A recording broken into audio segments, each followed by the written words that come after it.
Welcome to Coffee, Eggs and Inspiration. In this video I'm going to step you through the setup experience of my new satellite internet from SpaceX. Let's go.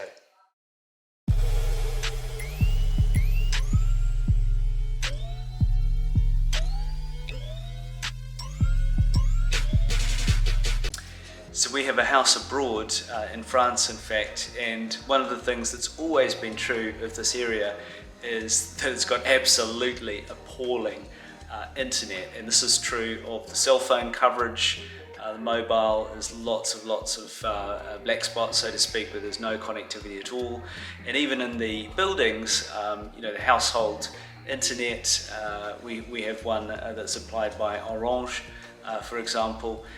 And I think we were getting something like 2 to 4 megs of bandwidth, and that's download, and less than 1 up. So it's not really sufficient for today's uses, certainly not for video conferencing. We stream most of our TV, so not particularly suitable for that either. When I looked into the options, the main one that stood out was getting a satellite based internet, so it sort of just does away with the need for any of the infrastructure reliance on the ground here, and gets into space. Now Elon Musk's company SpaceX has launched a number of several thousand satellites into orbit that provide broadband back down to Earth. It's called Starlink. And it is available in France. So I ordered one of these babies, and we've just been setting it up. Well, the ordering process is pretty simple.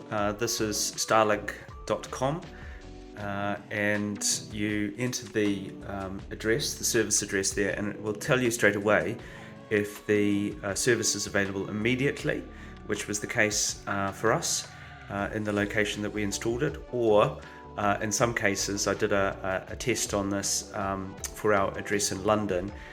It will tell you that it's available from 2022. And once you've got the address in there, it just takes you to the order page, and it's about €500 more or less for the equipment itself, and then €99 per month. And this is for a service in France. With this, getting the Starlink installed, fresh from SpaceX. Yeah, Starlink, satellite internet. Box, that's the router, which we use the connection box, yeah, and the instruction notice. Well, the equipment, as you might have seen, was pretty comprehensive actually. We ordered the main satellite, obviously that's the dish that comes with a cord, quite a long cord, plenty of length to connect even to a rooftop on a second story building, which is what we're in at the moment, all the way down to a router in the bottom of that building, so plenty of length there.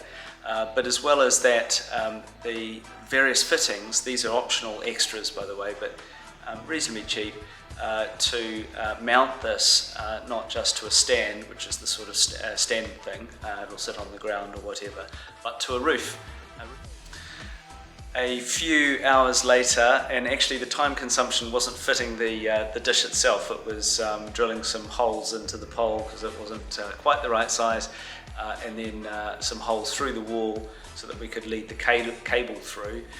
We were ready to go, and it was literally as simple as plugging the cable into the box, which I'll show you in a moment, and the box then plugs separately into a router and also takes a power supply. And then we activated the app. It came up immediately, set up the Wi-Fi name and password, and pretty much that was it. It was ready to go. So here's the big moment, drum roll please. You can see the Starlink satellite is online, and what I'm now going to do is check the speed. So if I go there, it takes us immediately into a speed test.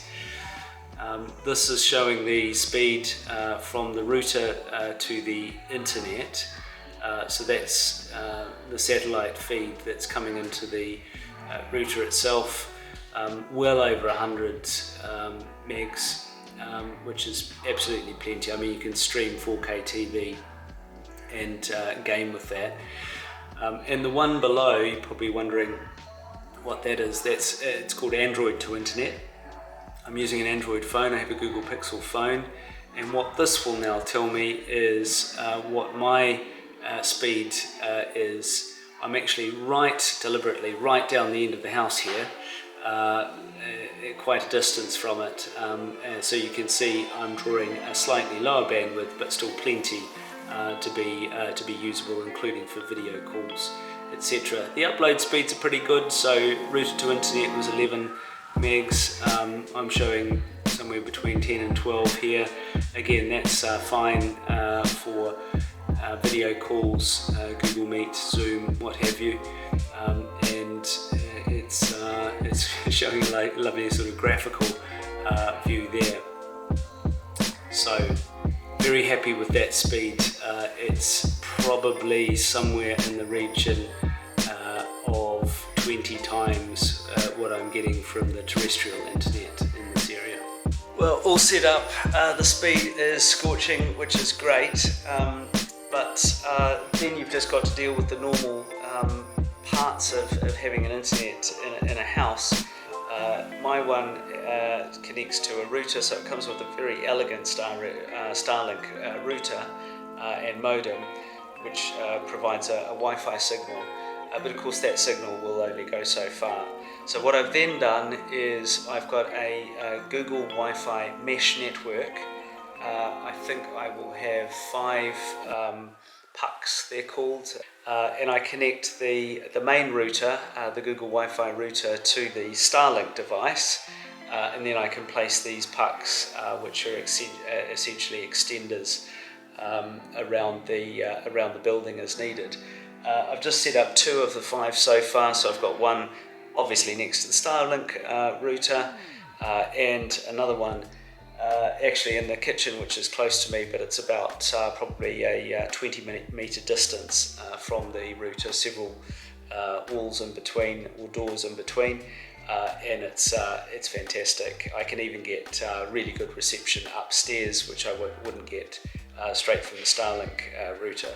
So Google Wi-Fi, as many pucks as you need to set up a what's called a mesh network. They basically all connect to each other and blanket the property. My plan is probably to have one upstairs, and then I'm going to put 2 in the garden, in a obviously under shelter, so that they're sheltered, but that will give you coverage across the entire property, including when you're outside, which is nice if you're sort of streaming music or something like that. I hope you enjoyed that. Thanks for watching.